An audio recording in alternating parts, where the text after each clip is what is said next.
Živijo tukaj Valentin, ura je 10 do 17.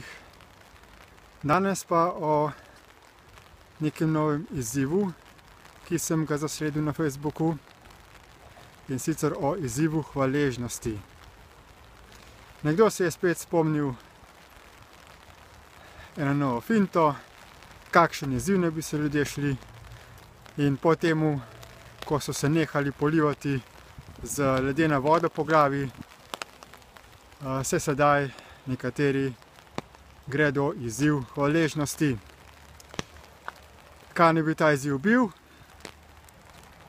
Prakticiranje hvaležnosti sem že zasledil v določenih drugih primerih, v nekaterih knjigah za osebno rast ali ezoterične knjige, duhovne knjige omenjajo, kako je pomembno biti hvaležen za tisto, kar imaš.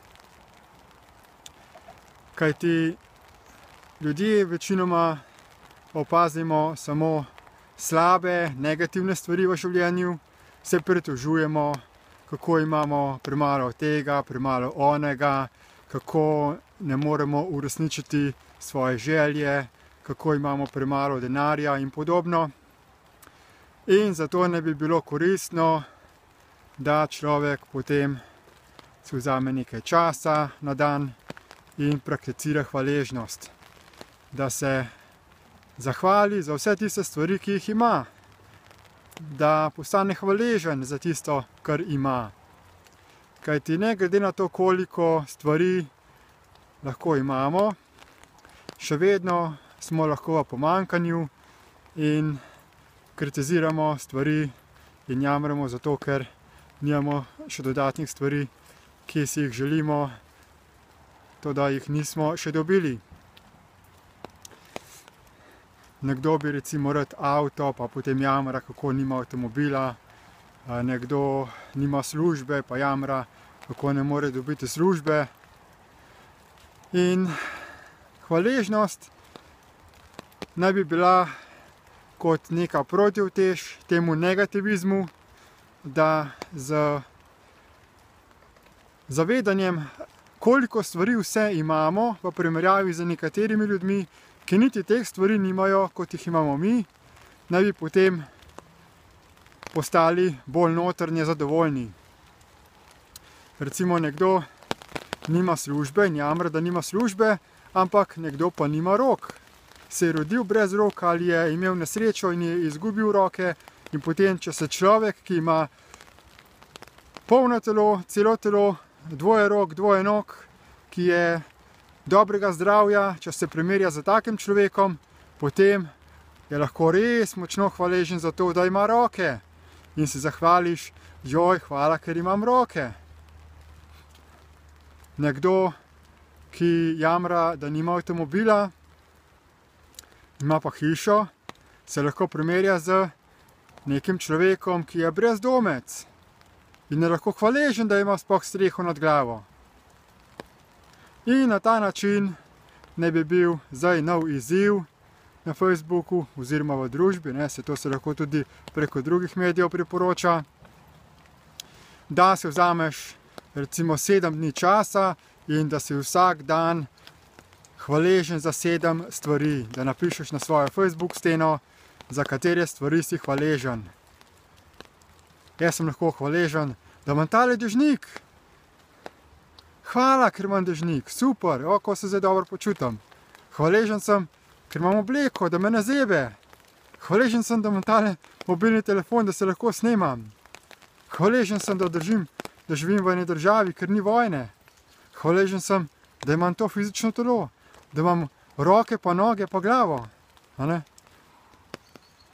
In potem, ko se tako hvaležnost prakticira, kaj je posledica tega? Posledica je, da imamo dobre občutke, da se dobro počutimo. Ampak, kot sem že povedal v prejšnjih videoposnetkih, vse energije, občutkov so lastna kreacija in so zgolj plod konflikta in trenja v umu. Ta trenje pa nastane zaradi tega, ker ustvarimo polarnost med univerzalno fizično realnostjo, ki je nevtralna, in med lastnimi večvrednimi ali manj vrednimi definicijami.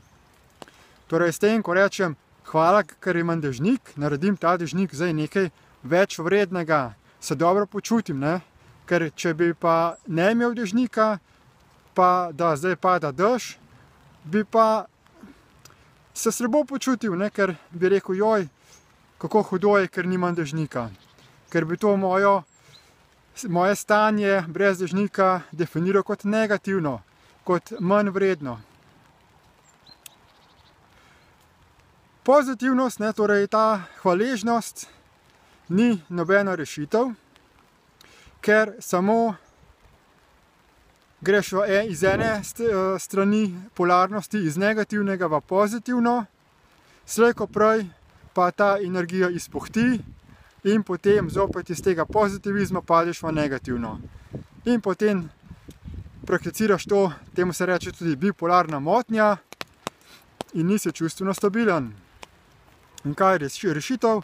Kot sem že povedal, pomembno je, da smo z zavedanjem tukaj, da sprejemamo stvari take, kot so, da smo samo v stanju dojemanja realnosti in osredotočenosti na svoje dihanje.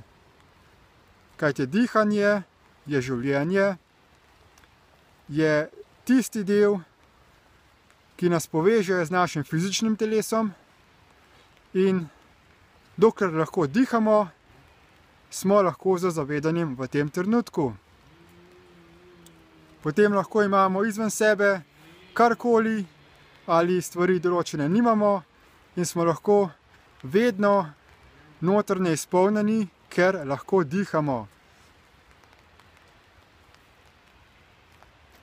Torej, odsvetujem prakticiranje hvaležnosti, ker je to samo kratkotrajna rešitev, oziroma ni rešitev, je samo kratkotrajno prekritje, ne? Kamuflaža določenih negativnih stvari. Ker ko smo hvaležni, si zatiskamo oči pred vsem trpljenjem na tem svetu, predvsem pomanjkanjem našim in pomanjkanjem drugih ljudi in drugih živih bitij, in je samo slepenje pred tem, da bi dojemali celotno realnost.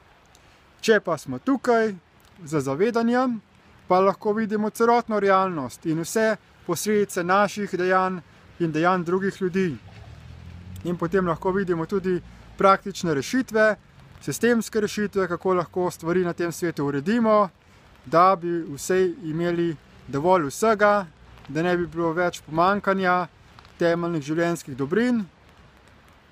Ampak, da to dosežemo, moramo pa naprej nehati prakticirati in pozitivnost in negativnost, ampak biti energetsko, čustveno, notranje stabilni. Kajti življenje ni energija, energija je del uma, je del ločenosti od življenja, ko pa se povežemo z življenjem, pa lahko res praktično sodelujemo na tem svetu. Evo, toliko za danes. Upam, da vam bo to jasno. Če ne, mi lahko pišete, pa vam bo še kaj razložil. Tako da lepo se majte in čau, čau.